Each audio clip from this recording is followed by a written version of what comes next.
Hi, everybody, and welcome back to another episode of the Proud to Work in Cannabis podcast. Today, I'm really, really excited because I was looking at our data. I've been looking at our Proud to Work in Cannabis downloads, and I noticed that Saphira's episode was getting a lot of downloads, and it was months and months old, and there's been so much that has changed. So I'm super happy to have Saphira, who is the executive director at the National Cannabis Roundtable. She has been all over the country, spending a ton of time in DC, and she's going to give us a full overview on what is happening in the world of cannabis legislation. Saphira, it's so good to see you, and thank you for coming back onto our podcast. Well, thank you, Carson, for having me. And I will say, I was trying to remember when we did record that to try to pick up where we left off, but then I realized it doesn't really matter when that was, because the dynamics in DC are such that what we know today is what we know. And tomorrow or next week, we may have to do this again. It really is keeping up with a wildly whipping, changing of facts and circumstances and politics and policy and personality. But I do think we are headed in the right direction.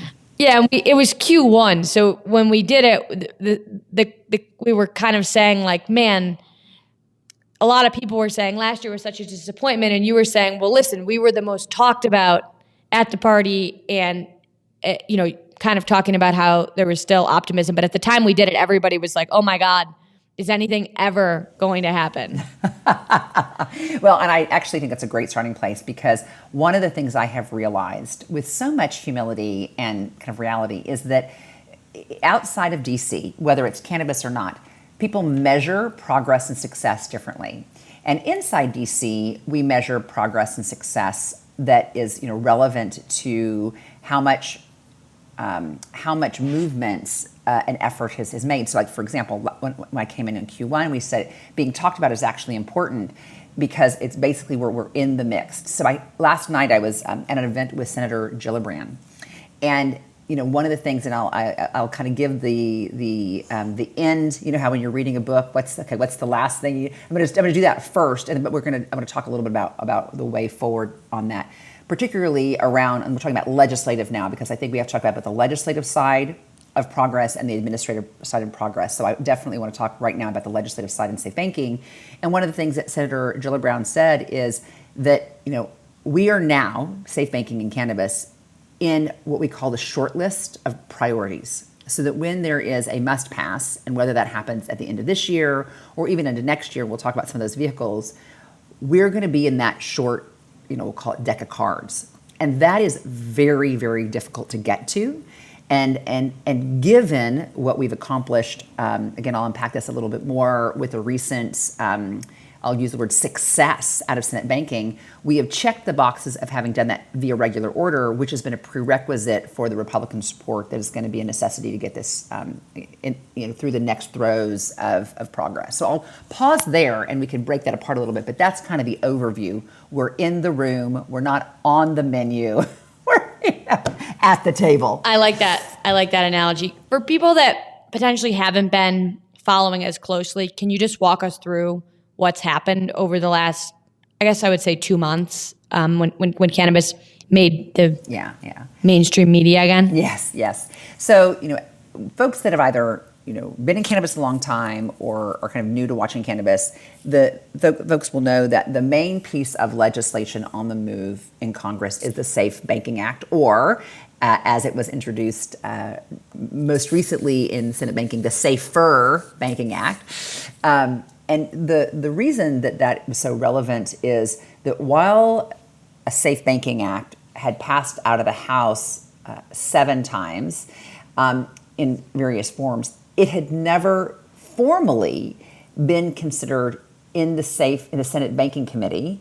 And so it hadn't really ever had kind of its day in court, so to speak. Yes, we've had a hearing. We had a hearing a few months ago on the kind of the merits of the bill, and we had some folks kind of speak in favor and folks speak against. But what you're referring to, which has just recently happened, actually the end of September, was a formal markup in the Senate Banking Committee on safe banking. And I have to tell you, for listeners who wonder whether or not that is a big deal, the Senate Banking Committee has marked up 2 pieces of legislation in the last 5 years. So what that means is only 2 bills proposed have made it out of the Senate Banking Committee in 5 years. And ladies and gentlemen, friend and foe, cannabis was one of them. That's crazy. In 5 years, only 2. I did not know that. Yeah, and that's really significant. Why is that? Well, it has to do with the way policy is prioritized in DC. It's I wouldn't say it's, understanding the way that some of these lawmakers think is completely above my pay grade. But for cannabis, I know the way they think. So why is it important that we got out of Senate banking? So I want to remind listeners to go back to Schoolhouse Rock and the later iterations of how many votes it takes to become a bill in the Senate, or at least to get out of the Senate. We need 60 votes to be filibuster proof.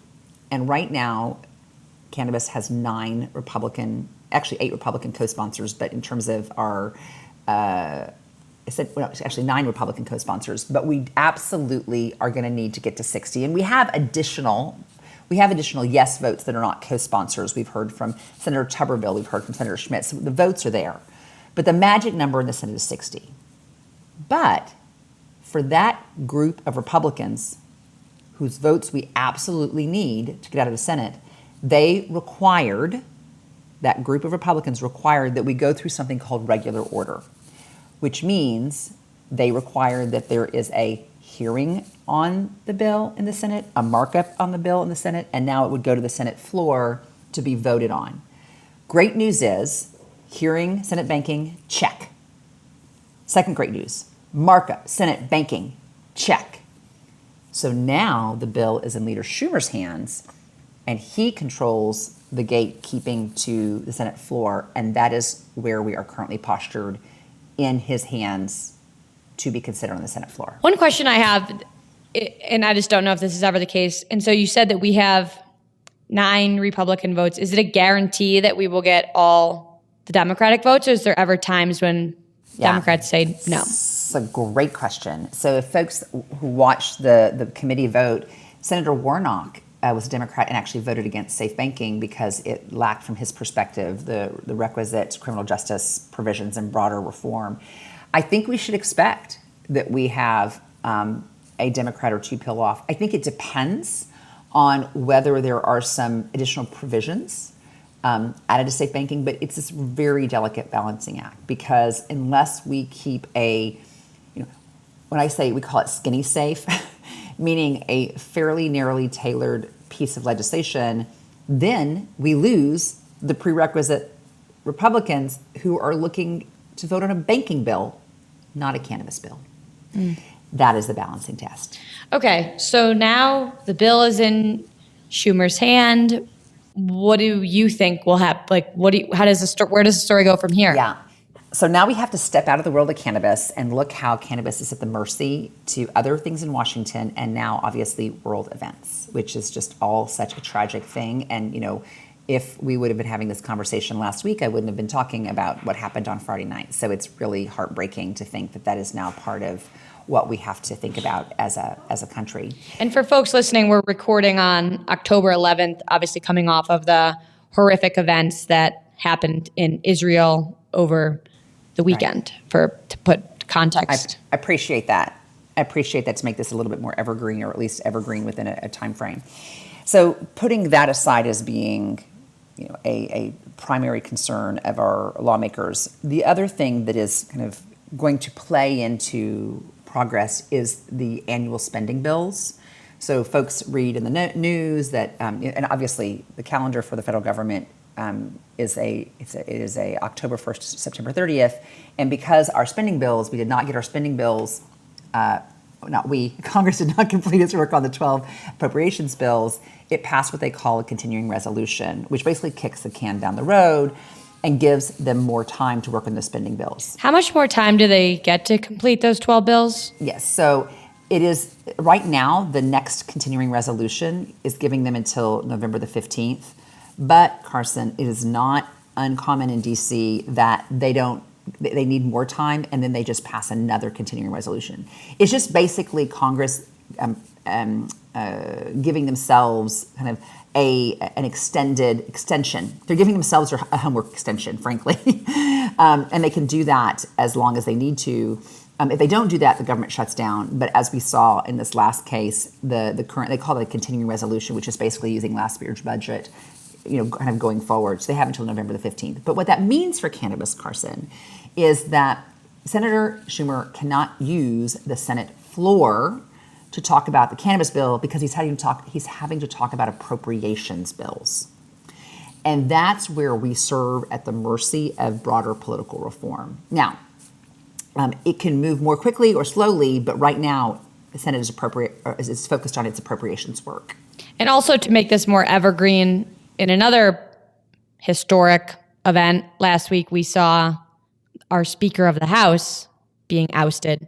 How does that play into cannabis, if at all, other than just slowing things down? Yeah, and I will tell you, this is as real time as it gets. I was having a conversation, and we had like our talking points in like the beginning of the hour, and so much had changed by the end of the hour that we're like, oh, okay, new information, folks. So just to let you know, that's the way the wind is in D.C.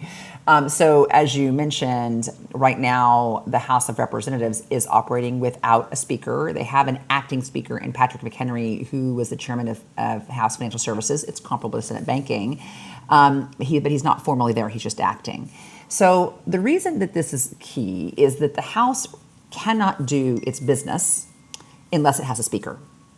So it's paralyzed from progressing on House business. That can be appropriations. That could be international relations, which, as you can imagine, that's like top of mind to get a speaker in place. And McCarthy, they made 15 attempts to get him to be the speaker last time. So there's a very complex and delicate balancing system happening right now that this will basically reveal itself in the next several days. Either we'll get a speaker or we won't get a speaker, and we don't want to spend so much time. I mean, I can go into the details there, but the long and the short of it is, right now, I'm not concluding that our chances are lost because of what's going on in the House. And the reason is that we still have work to do in the Senate. We still have to get out of the Senate before it is ripe that the House doesn't have itself in order. Now, if the House doesn't get itself in order and we are at a prolonged period of time without a House Speaker and we've gotten out of the Senate, that will put us in a precarious place. But one of the interesting things that can be confusing, I'll try to make it simple as possible, is that we have these things called must-pass legislations. Think of them as kind of trains leaving the station. Flood insurance, reauthorization bills. I mean, Farm Bill is one of them. I don't want to talk about Farm Bill, and these must-pass pieces of legislation end up being vehicles on which smaller things can ride, like safe banking. And if the Congress was turning over next year, it would be like, Hail Mary, we've got to get on by the end of the year, because a new Congress means introducing the bills all over again. But because we are still within this Congress, the 118th, even if our continuing resolution takes us into March, and that is when they pass the appropriation bills, or that is when they pass these other must-pass bills, we can take a ride then as well. So it not happening by the end of this December is not fatal. It's just a moment when a lot of legislation finds its way over the finish line because of the big break and, Right. So I just want to make sure that folks are not looking at that timeline as being hard. It is definitely ideal, but it's not fatal. Super, super helpful. And I think there's a lot of people out there listening who just don't understand how Washington works, because a lot of Americans surprisingly don't. I think it would be really helpful if you just walk us, I know you've kind of already done this, but through the next steps again. So as you've said, we are now waiting on a Senate vote. Let's just assume that we get that and we get out of the Senate. Yeah. That's a huge win, of course, but folks, it's not over. We're not there yet. It's not written into law. So can you take us through from assuming that happens, then where we go to the moment where safer banking, we're celebrating because people are opening bank accounts and we're getting small business loans, and like those that actually happens. Like, I want to give people a realistic sense so they can plan for their businesses. So I'll use the word safe banking to describe the bill that came out of the House, and I'll use the word safer banking for the bill that came out of the Senate, because that's actually what happened. So if folks remember that the way a bill becomes a law is that both the House and the Senate have to agree on the final language, and their respective chambers have to vote in favor of that final language. Where we are in the process now is that the House has voted in favor of some final language, and the Senate is in kind of ripe to consider final language, but the Senate hasn't gotten through the Senate yet. Once SAFER gets through the Senate, which let's just presume that it does at this moment, okay? Let's just presume that. Then you have a SAFER banking out of the Senate, a SAFE banking out of the House. Now the two chambers have to negotiate on some details. So one of the things that people ask me is like, well, in a Republican House, what does the Republican House say about SAFER banking? And I say, well, it depends on what is passed out of the Senate. If that SAFER banking remains pretty narrowly tailored with just a very slight technical tweaks and a couple of provisions that have been kind of pre-negotiated, we'll be okay. If there is an additional weight on that bill, like a Christmas tree, one more ornament, topples over the tree, then we're going to have a bigger problem in the House. So we've got to get through a really narrowly tailored Senate bill. Presuming we do, then the House and the Senate go into something called conference, and the word conference describes a negotiation between the two chambers. Likely what will happen here is that safe banking will be a part of a broader negotiation, so that they're negotiating appropriation spending bills, they're negotiating flood insurance, and that we're just a point between the House and the Senate in this bill. And the people who negotiate for that is something called Four Corners, which is now, Hakeem Jeffries on the Democrat side, whoever becomes Speaker on the House side, Mitch McConnell, and Chuck Schumer. They call that Four Corners Conference. And then they will connect with the chairman of the committees of jurisdiction, which on the House is currently Chairman McHenry, and on the Senate it's Senator Brown. So Four Corners Conference is really where all that is worked out. And because it's gone through regular order, we wouldn't be expecting McConnell to tank us in the way he has in years past. That's good. Yeah, well, I will say I've never thought I'd say Mitch McConnell and good news and cannabis in the same sentence, but I'm going to say it today.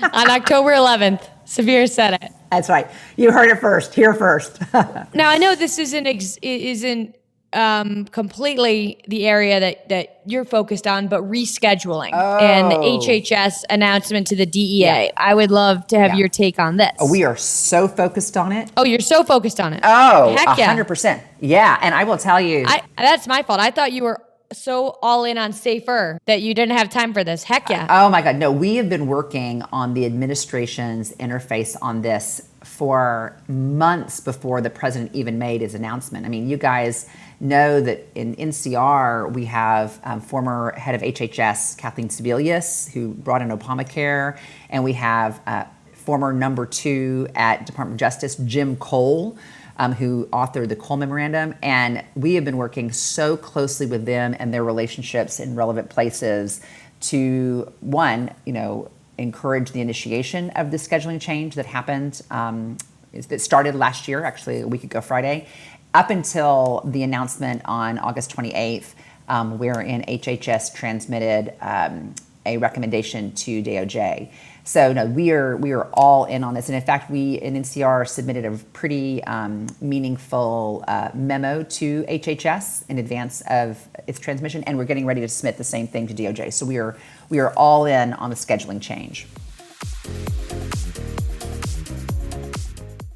Incredible. It's my fault for missing the last few meetings. For people, we've had a couple episodes about this, but I think it would be helpful for you to explain to people what has happened, so that explaining to people the recommendation that the HHS made and kind of where we go from here, because, for people that may not know. Yeah. Well, I'm going to back out, and I think everybody needs to make sure they understand this. So the legalization of cannabis could happen in two ways. One, Congress can change the scheduling of cannabis and legalize it, like they did with tobacco and alcohol, okay? Or there's a mechanism that evaluates and modifies scheduling changes via the administration. And that was developed by the Controlled Substances Act. It allows the president to initiate a review of a scheduling, and that starts in HHS, specifically the FDA, and the HHS and the FDA complete an 8-factor scientific analysis. And that analysis does not contemplate and doesn't care that states have programs, medical and adult use. It doesn't care about the popularity of cannabis. It doesn't care about the criminal justice implications of cannabis. It only cares about the science of cannabis. And so... Which is honestly fantastic. I mean, I think it's amazing to have, I think it will give so many Americans a little bit of peace of mind who are maybe skeptical to know that a third party that's just looking at the science is focused on this. It is, Carson, but I will tell you the number of really smart people in cannabis who have kind of shamed the FDA and not descheduling because of the criminal justice implications. I want to be like, hey, folks, the FDA is limited by what they're required to do by statute. The statute says you've got to follow this criteria. It doesn't say you can follow any criteria. It says you have to follow this criteria, and that criteria doesn't contemplate those other things. So blaming them for something for which they have it's outside of their approach is like it's not fair and it's not smart. It's crazy. I know exactly what you're talking about. I posted something saying what a win this was for the industry and huge opportunity to move our industry forward, and someone reposted it and said I was like the stupidest person in the cannabis industry. So people out there do not understand how government in our country works, and that's on them. So I don't even care. We don't even need to think about those folks. Like, we're here actually trying to move the industry forward. So hopefully they can continue having a job or a business in the industry. Anyway, That's right. Well, and so now we are in a situation where the recommendation is made. I do want to clarify for everybody listening, the reporting on the transmission from Forbes was what identified a recommendation of Schedule 3. HHS has not actually said we made the recommendation of Schedule 3. And DOJ acknowledged receipt of a transmission of a scheduling recommendation, but DOJ also did not say, and we confirm that the recommendation we received was Schedule 3. That was just in reporting. So that is a really important distinction from what the agencies themselves have said. Which is kind of nuts. The good news is we believe that the reasons that they didn't say anything have more to do with conciliatory kind of interaction between the agencies and not that scheduling is wrong. I just want to clarify the facts. We actually do think it was a Schedule 3 recommendation. I just want to make sure folks know where we stand. Exactly.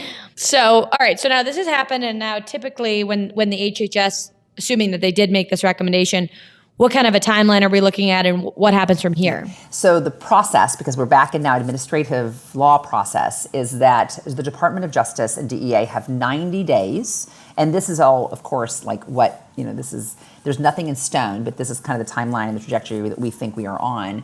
And during that 90 days, DEA has to accept the scientific findings, but then they conduct their own analysis and their own criteria consideration based through the lens of their jurisdiction. And their jurisdiction has to do with, illegal activity around cannabis and diversion and access to vulnerable populations and international obligations. And that's a 5-factor analysis. And the idea would be that upon that 90 days, kind of completion of that 90 days, which puts us at November the 28th, we would hope and expect that the DOJ and the DEA is within the DOJ, would publish an interim final rule that made a recommendation for the new scheduling of cannabis. And at that moment, the second thing that happens is that a public comments period initiates, wherein the public reacts to the proposed final rule. The other thing that happens that is notable is that How long? Sorry to interrupt. Yeah. So how long is typically the public comment period? Well, and so this is where it gets a little bit sticky. It depends. It could be as short as 30 days. It could be longer if there are kind of folks who seek to complicate it and introduce, administrative law judges in being involved in, like basically rejecting the comment period. There are different mechanisms that where this could go awry. However, I will say, so I'm not a crystal balling that this is a perfect step 1, step 2, step 3. There's a lot of complicating factors. So short as 30 days, it could go, several months. But I do think there's something that is key here. The administration did not do this out of an accident. Nothing that we are seeing is like not well thought out. And if Biden initiated something that would backlash on him so negatively that he, shouldn't have kind of initiated at all, his people were not going to put him in that situation. Meaning, if Biden initiated a scheduling and he lands on 1 or a 2, it is worse for him politically than if he had said nothing at all. So I don't believe, and again, this is me thinking out loud, if I were the political analyst, that they would have initiated this process if they didn't think that the outcome was going to somehow benefit him going into an election year. So all of the naysayers and the skeptics, and this could go wrong, and before it took this many years, and they've always come out against us. This is a totally different. We started this from a totally different perspective. We started this because the President of the United States initiated what his right was under statute and directed his head of HHS and his head of justice look at something that he thinks should have been, should have a different outcome, and the outcome should benefit him in the upcoming election. So all of those things give me a real sense of hope and enthusiasm that we are in an improved state, not a perfect state, but an improved state. I would completely agree that we're in an improved state. Assuming that this does happen, from the business owners that you talk to and interact with and are part of your membership, how does this positively impact their business? Of course, 280E going away is what I'm most excited about for our business, but I'm curious to hear what changes in people's day-to-day. Yeah, the 280E piece. I mean, businesses can start being profitable, and people who've made investments in business can see those investments move towards profitability. So that's huge. I also think it moves more people off the sidelines, because now when cannabis is moved from a state of illegality, I mean, even though the commercialization of cannabis is still per se illegal, we'll just say that, where it's not like it's like a carte blanche for our entire cannabis industry, but there, you do have a federal agency who has declared formally and with certainty, and through their own channels of we'll call them adjudication, that cannabis has medical benefits, and so it's no longer no medical benefits. It's no medical benefits, and I think that actually helps people in Congress who are reluctant to advance concepts because of cannabis's illegality. Now it still needs to be regulated, and it's not an open gate for all the people who are currently in the industry and the people who want to get into the industry, but it is a relinquishing, or it's a loosening, or a recharacterization of efficacy and benefits. And those states who've been reluctant to move now will more likely move. And we have seen in Congress, even with getting co-sponsors for safe banking and votes for safe banking, that what happens in the state does move congressional offices. So the more states that move, the more we get to move in Congress. So it really is we're kind of all part of an ecosystem of progress, and we are directly tied together. Republicans, Democrats, naysayers, and supporters, we're all in this boat together. All right. I know that we're coming up on our 30 minutes. I'm going to have to go back and re-listen to this a few times, because I feel like so much of my life is people asking me what's going on, investors, board members, team members, and this is like, you listen to this 3 times and you can know more than 99% of the population. So anyway, my last question for you.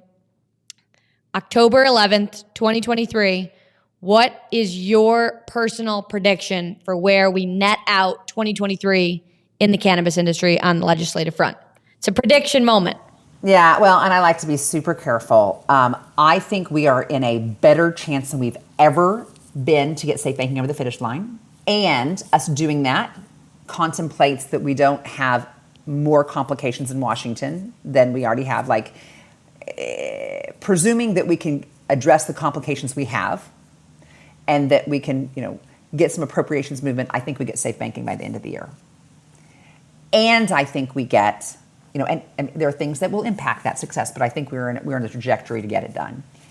And I think we get a formal recommendation that cannabis moves to a Schedule 3, and so by the end of the year, we are in the process of doing a rulemaking on that. And it's huge good news and some outstanding analysis by FDA because all that will become public.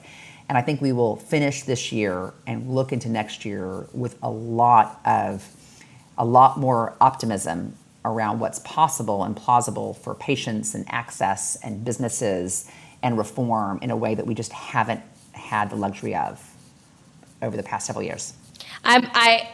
I really, really, really hope you're right. And I know that for so many people listening, it's been a challenging year. And how many times have we said you need to make it through these hard times so that you and your business and your team and your product and your customers are all in the position to be able to enjoy the benefits of, a world where cannabis is accessible to everyone. And this is just the road to getting there. It's not every day that we take an industry from being federally illegal to legal. And Safira, you've been a huge part in making this happen. So thank you so much for everything you do for the industry. Thank you for bringing your knowledge here. And I'll plan on having you on again January 1 so that we can recap everything that's happened. We can see where your prediction landed. Let's hope that you were right.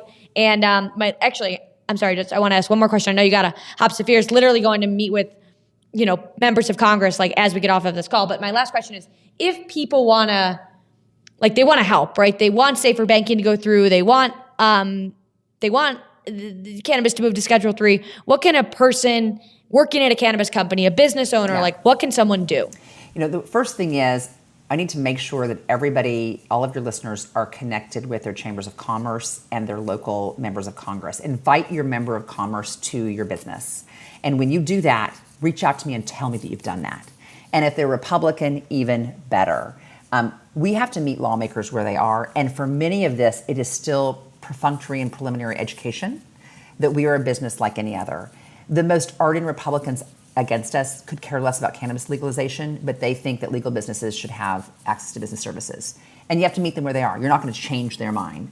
So no shaming lawmakers, that's number one. Educating lawmakers, letting us know when you've met lawmakers and chambers of commerce, sponsoring your Little League team. We've got to normalize ourselves so we can seem normalized. That is one thing. If you are interested in getting involved, we have got a lot of opportunity for political and policy contributions, and that is really a case-by-case basis. We've done a terrible job as an industry of being political, meaning making contributions to campaigns, and there's a really strategic way to do it, and a strategic target group of people who've been helpful, who deserve our support, and folks who we need to get to know. So those would be the things, and they can reach out to me directly on the NCR website, or they can reach out to you as you know how to find me. But this is an all-hands-on-deck moment, and we're all in the boat together. All hands on deck, all in the boat together. Safira, thank you so much. Good luck today. I know you have a big day and a big week, so we're rooting for you, and thank you so much for everything you do for the industry. And thank you for having me on, Carson. I'm looking forward to talking to you again at the end of the year. Absolutely.